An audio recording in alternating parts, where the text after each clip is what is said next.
Alright everyone, we are back. Now, on to these dreaded last three maps. Well, realistically, only one of them's actually difficult. So, we'll see how we go. I don't know how easy a Magic Monkey's Pat Pond 1 life start will go without monkey knowledge, but I'm sure we'll find out, and it will probably be terrible, and Mana Shield will most likely be required. As I pointed out last time, but at least Logs is a kind enough map that we can pretty much place anyone anywhere and it'll do easy work. So despite being cursed with Pat's Pond at the end, we are also a little bit blessed to have Logs at all. It's always nice to get Logs. We're still going to slow it down here just in case. And we should be fine. We fine? We're fine. Cool. There we go. Alright, so it should be a cruisy ride to round 65 here. I don't think there's anything crazy going on. Maybe a bit of increased ceramic health or something. We're not allowed powers, but that's not too distracting. Was it increased ceramic? No, it's just no powers. Simple as that. Wait. No, yeah, it's just no powers, normal difficulty. Wow, that's kind of weird. But anyway, like I said in the first video, potentially, I hope, I went to the zoo. Went to the zoo today. And no, I didn't think... Well, I couldn't find anywhere that was selling balloons, so I couldn't test out my theory about throwing balloons into the monkey enclosures, just to see what would happen. But I assume they would have acted completely feral. But yeah, went to the zoo, saw a shitload of monkeys. There is a surprising amount of monkeys in a zoo. Like, there were so many different types. I wish I held on to the map that we had. I gave it to my fiance instead. But there was all types of, I think one of them was like a capuchin monkey, another one was a pygmy something. We saw a lot of ringtail lemurs, which were cool. We didn't see any gorillas. I wish they had gorillas, but they had orangutans. And those are kind of like the lazy, hairy uncles of gorillas. A bit more pot-bellied and longer hair, I imagine. But I was surprised to see penguins. Like, penguins and Australia generally don't mix. But apparently they were pretty happy here because, like... You imagine penguins, you think icy tundra wastelands of just like frozen desert, and the penguins all have to huddle up to stay warm and shit like that. It turns out in Australia, penguins are kind of like the penguins from Surf's Up, where they just sort of chill out, have fun, and it's amazing because I mean, there's not going to be any ice. It was an outside exhibit, right? So we're not going into a place that's like minus 20 or so degrees. Just so that penguins can be in their natural environment, no. So they were just chilling outside, and while they didn't have ice, they did have a lot of water, and so they were just swimming. They were swimming and absolutely chilling, and it was beautiful. I loved it, because one of them, like, a lot of them were swimming, and just sort of like, going super fast, doing sort of like a cool little exercise thing. Maybe they were chasing each other, playing a game, I don't know. But a lot of them were swimming super fast just through the little water section that they had, and it was really cool to see that. And then one of them, I was just like, oh man, that one's totally me. And it's essentially just like, not really swimming, but just kind of floating on the surface. And no, it wasn't dead. It was just floating on its back, head slightly out the water, just looking around, seeing people walk past and stuff their ugly faces up against the glass, and then he was just like, yeah, chill, whatever. Just casually floating by. He was adorable. And yes, he did move. I didn't, like, try to force him to move or anything, but I saw his head move every now and then, and he sort of just, like, eyeballed a few people. So he looked like he was doing well, and he was just chilling. And that was amazing. And so I thought, you know what, that one's me. And then I realized there was another one doing the exact same thing, except instead of lying in the water, just like on the water surface, he was just lying underneath a rock, like an overhanging rock. And so he had full shade, and I was like, oh, not getting sunburnt. That's 1000% me. That is way more me. So that was super adorable, and I loved that. And I found out what quite possibly is my favorite fact about any zoo animal I've ever seen. And that is that echidnas, right?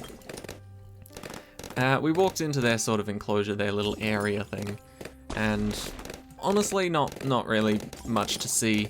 They were adorable in the way that they walk. They kind of waddle because they're quite wide, and their feet are quite close to their body. You know, they've got the short little stubby legs sort of thing going on. So they had a bit of a waddle to them, which made them super adorable, right? But even more fun than that is they had a little TV showing, I think it was something like the birth of an echidna, because you always want to know how that happens, right? For some animals, you'd be like, oh, yeah, they're probably just born and then they drop out and then great. Or they're in an egg and then they hatch, you know? It's all simple. But you gotta think, for echidnas, how the fuck does that work? So many spikes and pointy bits. God, that would be painful. Because in humans, if during a pregnancy, a human can turn around inside the womb. So usually humans come out head first. But it is possible for them to turn around inside the womb. Asked my mother. It's very painful, because I did it to her, apparently. And so their feet sticking out the so-called exit. And so doctors can't do anything about that, so they just have to turn the baby back and hope that it stays there. I personally didn't. I turned around again, and so I had to be cut out, which was, you know, pretty cool. I'm like the alien in my family. Everybody else came out normally, and I was just like, no. Chest bursting, go. But anyway, that's unrelated. But the echidnas obviously are born head first, just like humans, because all their spines and spiky bits would be pointing backwards, right? But they also aren't born with their spine and spiky bits all fully developed. They've got to develop them 4 weeks. I think is it either 4 weeks or 4 months? I think it takes either 4 weeks or 4 months for them to fully develop their spiny things. And that's when they leave their little nest or burrow, or I don't know what it's called, which I think is smart. You're not gonna leave the safety of home until you can start throwing a couple punches, right? So they wait for their defenses to kick in, get all the spikies, and then they enter in the new world. But that's not the best part. I'm not sure exactly on what time frame or what period of time this has to happen for this to be true, but as far as I can tell, baby echidnas are called puggles. And that is just the most super adorable thing I learned today. Puggle, just because I know it's an awkward word to hear and sort of differentiate from other words. But yes, puggles. It is insanely adorable. And I don't know, maybe I've just got a newfound respect for echidnas now, but it's just so cute. And maybe that's like the only part of them that is cute, but I don't even care. That's just adorable. Puggles, man. Puggles. That's like one of the most fun words I've ever said now. So I might say it a hell of a lot from now on. But you know what was even more entertaining than 99% of the animals at the zoo? Humans. Humans at the zoo are even funnier, right? Because naturally, it's an outdoor place, but there are indoor parts to it. So a lot of people were wearing masks, as you do. Typical restrictions. Gotta wear your masks. Good job, everybody that did, right? Not trying to shit on people for that. But then I heard this one mother talking to either a sister or a family friend or something, and she basically said, "Oh, this is like the little snippet I heard." She basically just turned and said, "Oh, yeah, he doesn't have to wear a mask. He's got a medical exemption." Right? And seconds later, I'd hear the kid talking, and I knew immediately, oh, that's who they were talking about. the child, right? I don't know how old he would have been, maybe like 10, 11, something like that. And then right after I hear the mum say that in such a whimsical, not even whimsical, just like a very thought out and planned tone, just like, oh yes, it's he's got a medical exemption because obviously if he puts the mask on, he's gonna have different problems and medical issues, and it's just not worth it overall for him to have it. It's more of a risk for him to wear it than it's not. And then the kid immediately after that turned to one of his friends and was just like, you put on mask on me, I'm gonna die, and then you're gonna have to call an ambulance, and you're gonna get called 911, and then I'm gonna go to the hospital, and then you won't see me again. I thought that was fucking brilliant. I thought that was absolutely amazing. Just because of the two completely different takes on the situation. Just like, oh yes, we're looking after him, we're making sure he's not wearing a mask because, you know, it could be a little bit more of a hindrance than a helper for him. And then he's just like, I'm gonna die, you're gonna call 911. And I'm just like, I mean, in Australia it's actually 000, but you know, you can call 911. It's not gonna do anything for you though. Kids are amazing. Also, I saw a mother that had her child, I'm not sure how young, but it was definitely single digits, like proper can't even stand up and walk on his own sort of thing. And this child was just kind of sat on this mother's feet, just at the sort of base of her feet while she's standing up. And I just looked at it and I was just like, yeah, that doesn't seem very safe, you know. The child's leaning back on the mother's legs, and I don't know if the mother noticed. I mean, I assume she knew the child was there, but for some reason, she just sort of parted her legs a bit more, and the child just fell back and knocked his head on the concrete. I felt so bad for the kid. I was like, that mother just needs to pay slightly more attention to their child instead of talking to the other people around them. And that was a bit of a shame, but you know, the natural reaction to seeing kids get hurt is laughing. So I think the kid's siblings was laughing, but he obviously wasn't. He was very much upset by the situation. All right, how are we gonna beat this? Dart monkey here, and then dart monkey somewhere else. One at the start, one at the end. Could work. See how it goes, because this is another map that's slightly awkward to start on. It's not terrible, but it's just a little bit more awkward than you'd like it to be. Throw that in. Just as a bit of group damage for when the blues show up. Oh, that's a lot to ask a single dart monkey to do. That is a lot to ask the single dart monkey to do.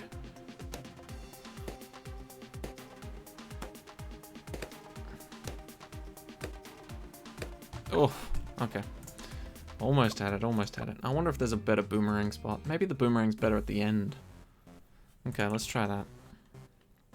Luckily we didn't place him until the round started, so we get another shot. But man, I swear humans are 9 times out of 10 more ridiculous and hilarious than animals are. It's great. Oh, oh. How did you miss that? You circled around him. What? I didn't think that was possible. I thought the boomerang was just gonna be like easy cleanup mode activated. Should he be? Maybe he should be this way. Yeah, I think that's better. Right? Oh, it's better for that side. Oh, it's better for both sides easily. Okay. Much nicer. Cool. So we have at least a way to start off on this map, which is what I was a little worried about, a little concerned. It is a similar sort of layout to Pat's Pond, but luckily there's an easy solution for a no monkey knowledge start on this, which is nice. I don't think it'll be so kind as to give us an easy start on Pat's Pond. God, I don't even know how you'd start on Pat's Pond with just primary and magic. I mean, with primary, you can spam the shit out of dart monkeys, but realistically, I don't even know if that would work. Because the ideal chimp start involves 3 dart monkeys, I think. Or at least something along those lines. But Pat's Pond is actually very generous in that placing subs is actually also super useful for Pat's Pond. But we're not allowed military towers, so I don't know how we're gonna start off on Pat's Pond. We'll find out, and you'll see me do a few attempts at it, but if there's like multiple attempts of a bunch of different strategies and none of them seem to be working, then we may need to just throw on Monkey Knowledge for the Mana Shield, like I said. And I just realized I can't even do a Dart Monkey start because it's Magic Monkeys only, which is kind of worse. It's kind of worse than chimps, honestly. If we were allowed to at least play just our Dart Monkeys and get sort of the super cheap towers on the field, we might have a chance, but don't know now. Maybe, maybe not. Where do I want this ninja? Probably next to Oben. Get those buffs, but it is going to be a little awkward. Because I don't like having my defense mostly at the back of the map, but I mean, what are you going to do? What are you going to do? It's easier to start at the back of this map than at the front, so can't help it. Come on, just need Seeking Shuriken. There we go. Beautiful, beautiful. Oh, but yeah, we saw... Admittedly, we didn't see one of my favorite zoo animals, and don't ask me why it's my favorite zoo animal. I think it's because I used to place it all the time in an old game called Zoo Tycoon 2. It was my favorite animal to place, and so I just attribute it to being my favorite zoo animal as well. But I think it's called the Thompson's Gazelle. Right, and sadly there were no gazelles whatsoever, let alone a Thompson's one. But yeah, we didn't see a Thompson's Gazelle, but I think my favorite, one of my favorites I saw was a, oh, what was it? It was called it was a monkey. It was an Emperor something. Emperor Capuchin Marmoset? Marmoset sounds close. Perhaps. I will quickly look it up. Capuchin Marmoset. Is that what I'm looking for? No. Emperor. Emperor was what I was thinking. Emperor Marmoset. I'll just make sure this is what I think it is. And then you guys can look at the picture of it yourselves.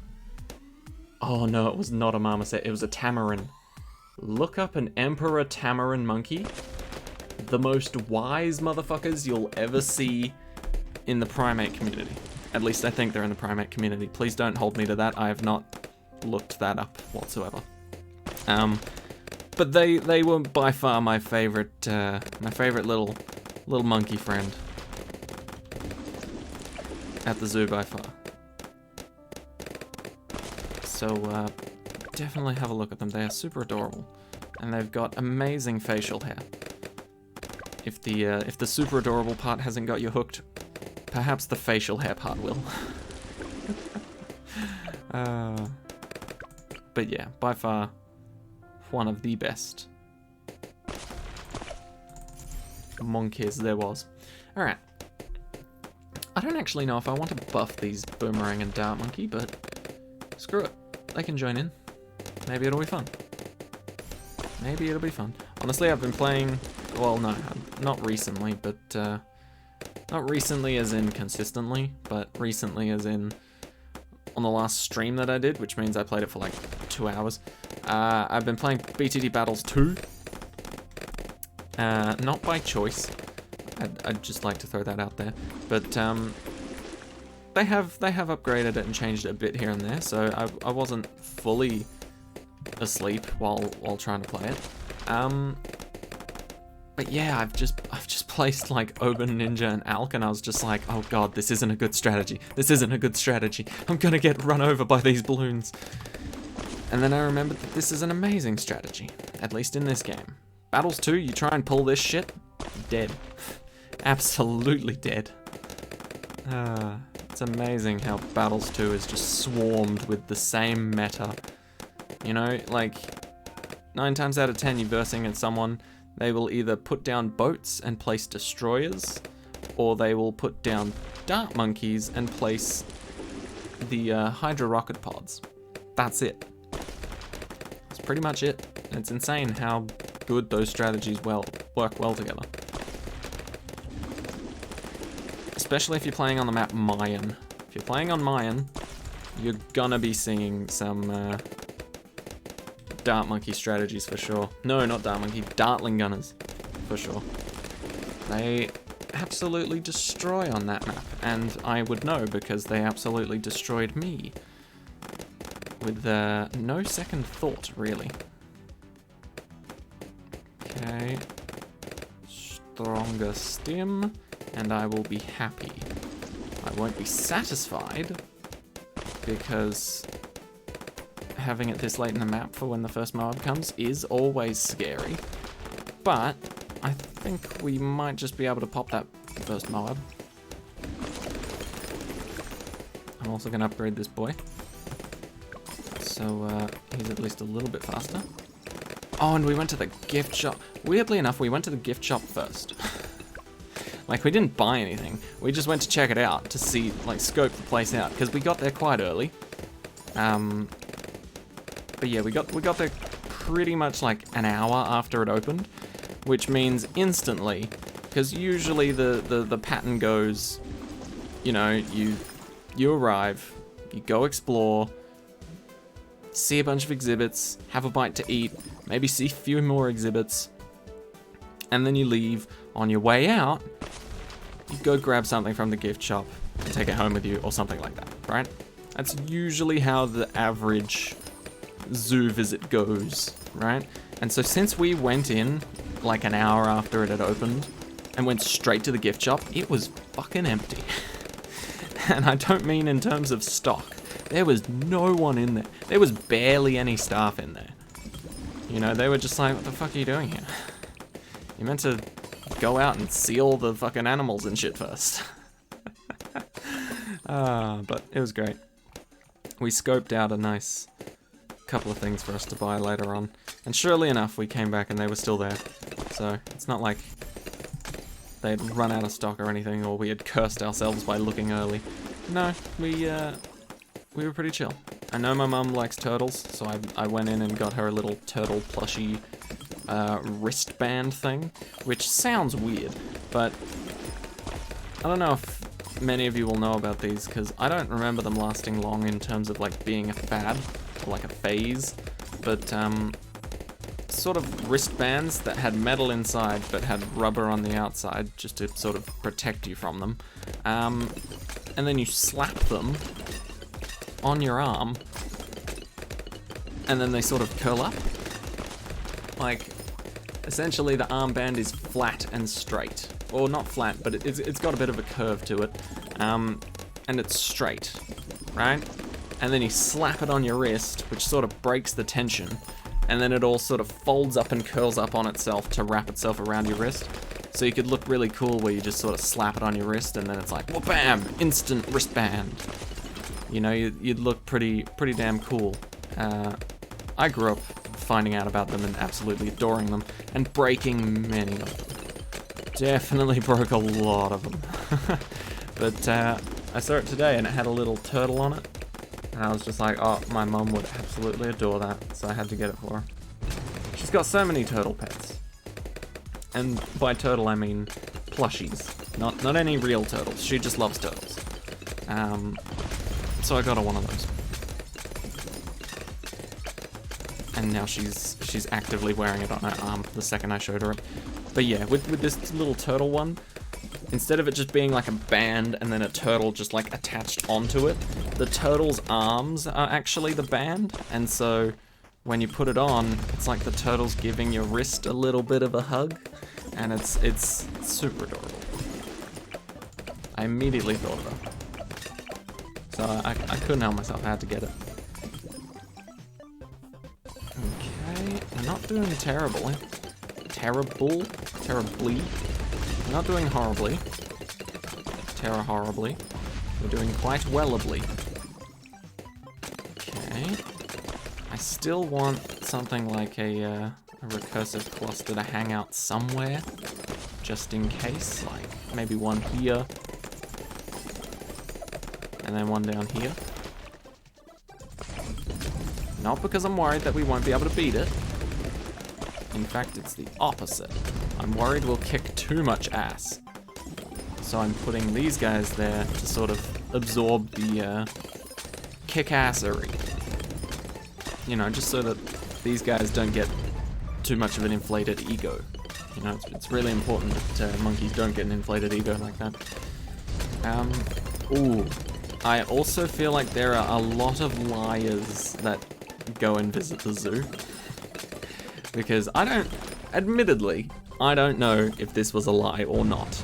It could be true, but it just seemed too spur of the moment to be true.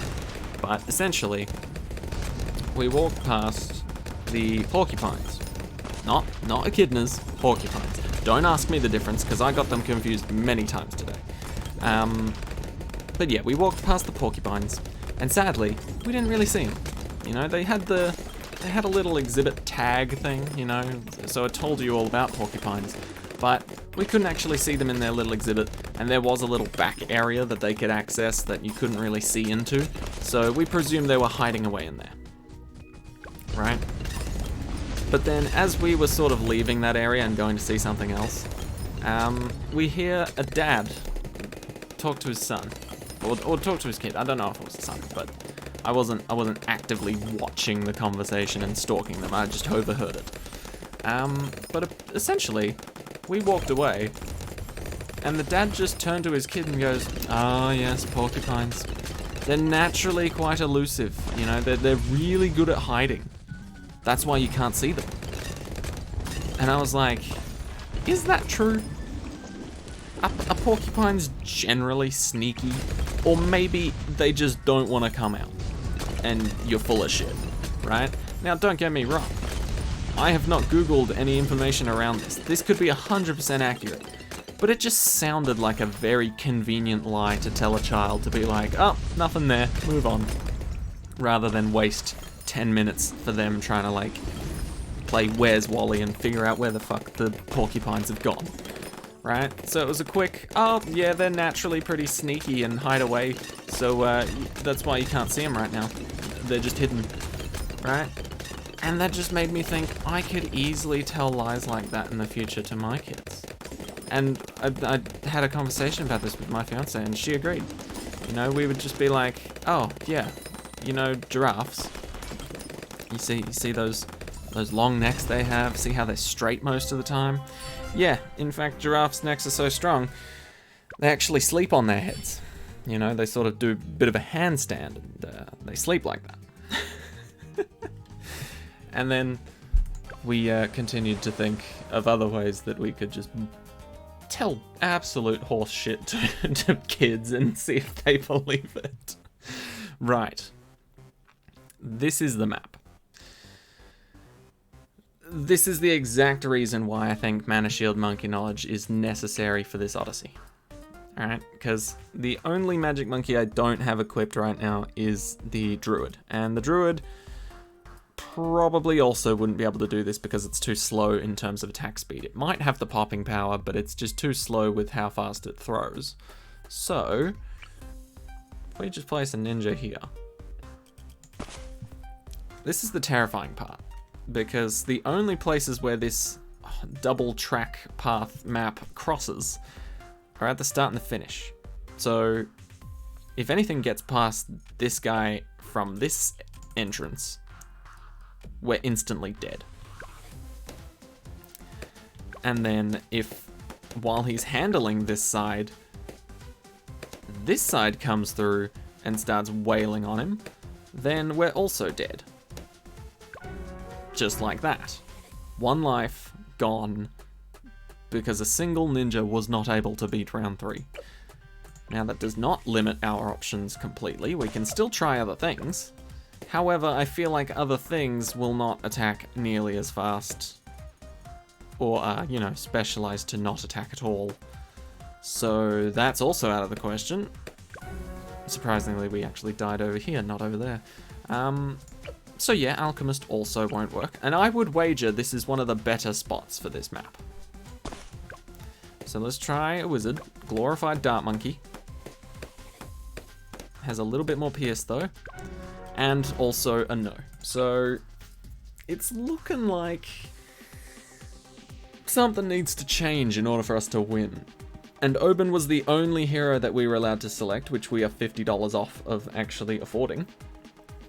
And so, in my mind, this is not possible without Monkey Knowledge. Because you're starting us with a selection of towers that you can only place one of maximum, regardless of however many you got, or however heavy the discount is. And none of them are good enough to beat round 3 when it's split up like this, and the only connection point is here. Because if you place a ninja up here, yeah, he's going to absolutely slaughter round 3 at the top path, but round 3 at the bottom path is just going to go, oh, dead. Easy.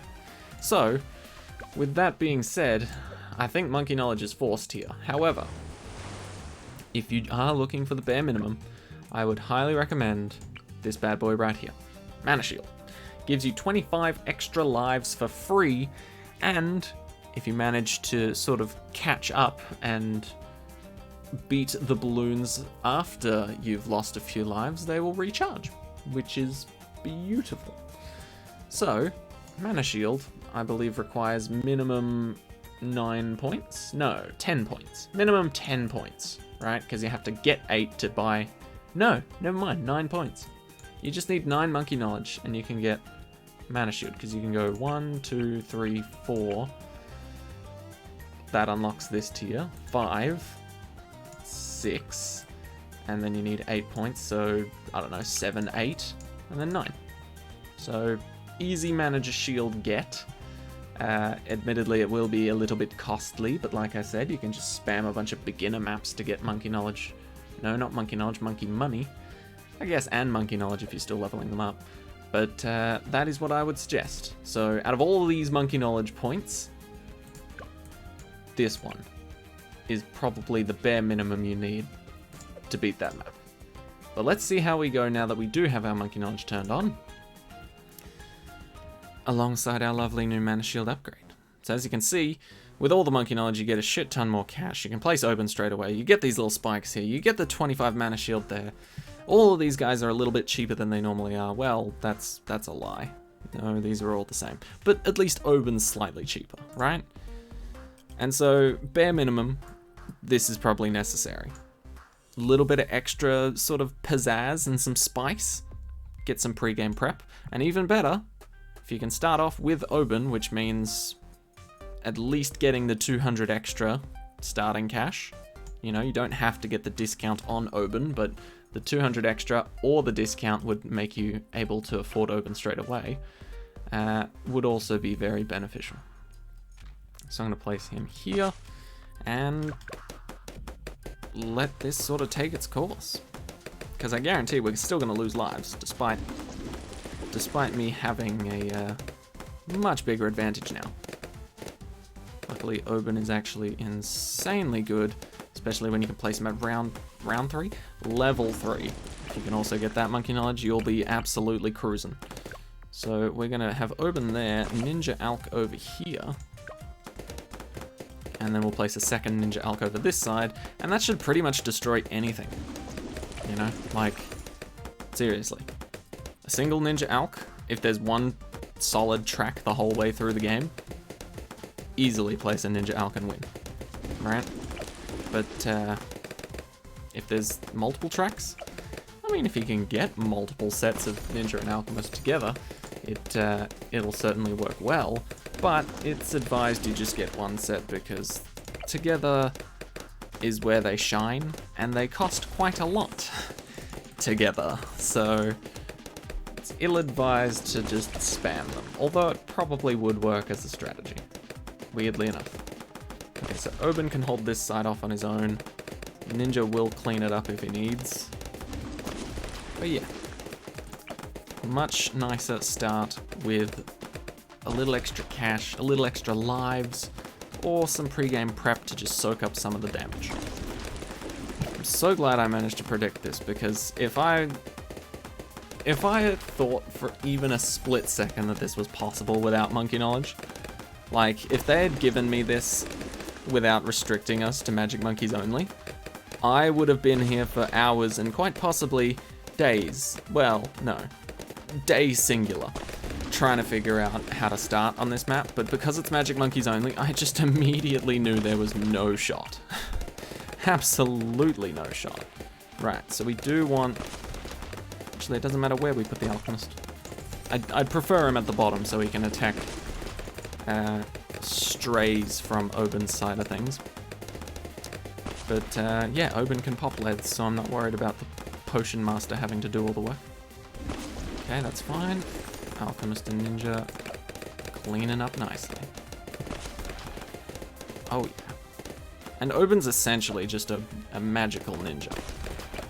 You know, there's not much difference between... Ooh, okay. A little scary, a little scary. So we did lose a few lives there, that's alright.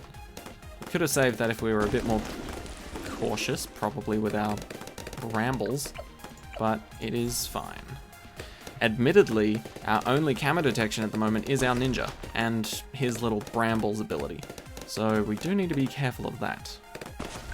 And purples are Oben's weakness, so once again, careful of that too. Perhaps we just need to place a ninja at this side as well, early. I don't like placing him that early, but even just a little bit of camo detection on that side will be beneficial. Alright, we'll try and save up for Balloon Jitsu. I don't know how well it'll go, or how well it'll work, but it's worth a shot. Okay, leads. Taken down pretty easily. But yeah, as you can see, my lives went back up to 25. Oh, Mana Shield's just insane. Quite possibly the best monkey knowledge in the entire game. In fact, I would say that it is. And you only need 9 monkey knowledge points to get it, and a little bit of monkey money. Pretty crazy. I'd say that the free dart monkey's up there as well, for best monkey knowledge points to get. Free glue gunner, throw it out the window. Don't need it. I could happily remove glue gunners from the game entirely and still not need a free one. Whatever that means. So, that's just how terrible it is. Honestly, there's no real reason for it. I don't understand. I just don't understand. Alright, let's... I feel like stronger stim's necessary here. Just because the ninja's not in the best of spots. Not saying that there's a best spot on this map.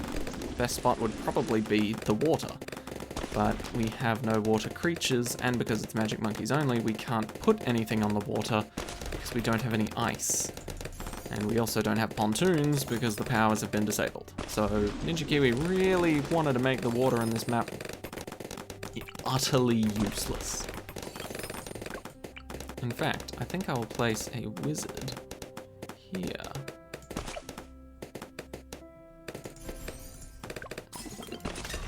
Thinking about perhaps an unpopped army. Because if we can get one here, lots of pops are going to be happening around here, so the graveyard will always be full. And you can send them down both tracks. Down the back of this one and down the front of, or up the front of this one. Alright, place the brambles. Brambles will be necessary to help pop out a lot of these. There we go. Nice. Very solid. Loved it. We should be good now. In fact, this should be a fairly neat slam dunk from here on. Because, I mean, we beat the first Moab. The second one shows up at round 50. We will easily have a lot more defense by that time. So, we should be drowning in victory by now. Get some faster throwing. I legitimately thought these were balloons going this way, as if it was like reverse or something, and I was like, what? That's... no, don't. I was legitimately terrified for a little bit there, which is not too bad, you know. Sometimes it's good to have a little bit of fear. Actually, going to the zoo today reminded me that I haven't been to a theme park in ages. I've been playing theme park related video games recently, but I haven't actually been to a theme park in ages. I do have one near my, or nearby, I guess is a bit of a stretch, because it's not exactly close. But at the same time, it's also not exactly far away. It's called Adventure World. Sort of like the default name before somebody actually comes in and was just like, all right, let's change this name to something we actually like now. You know, it's really like level 1 sort of preset default name. Really has that vibe to it. But yeah, it's called Adventure World. It's pretty fun. Admittedly, I haven't been there in years, but admittedly, I don't think I'm missing much because it hasn't changed in years.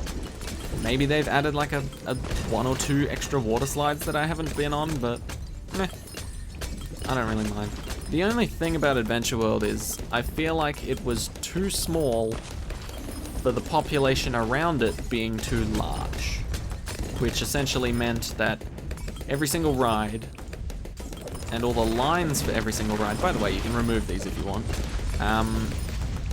was quite full, constantly, right? There was hardly any sort of downtime between you showing up, having to be in a line, and then you finishing that ride, and then having to join another line. There was never an open sort of line you could just run straight through and be straight at the front. So like 90% of your time spent there would be waiting, just waiting. And I personally think that I'm quite a patient person. But because 90% of the time you're waiting in a line, and most of the time that line happens to be in direct view of the sun, I'm a patient person, but I don't want to get burnt or cancer, funnily enough.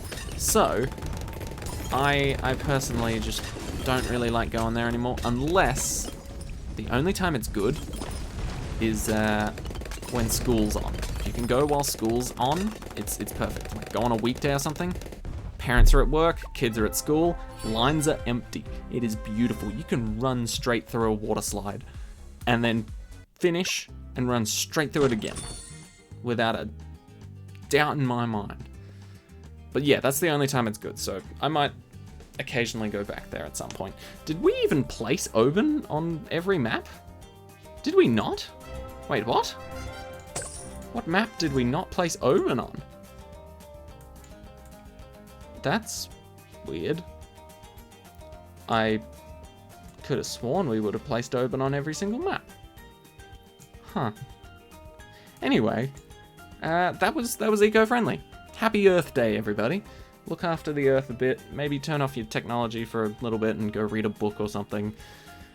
Because as far as I can tell, that's what Earth Day's about, you know? Conserving energy and respecting the planet. So yeah, clean up after yourselves. But that's been the eco-friendly Odyssey. Sadly, Pat's Pond, Magic Monkey's only power is disabled. No monkey knowledge seems quite brutal. So do let me know if there's actually a way to start like that. But I personally don't think there is. So yeah. So thank you all so much for watching. Hope you enjoyed. I'll see you all in the next one. Take care, everyone.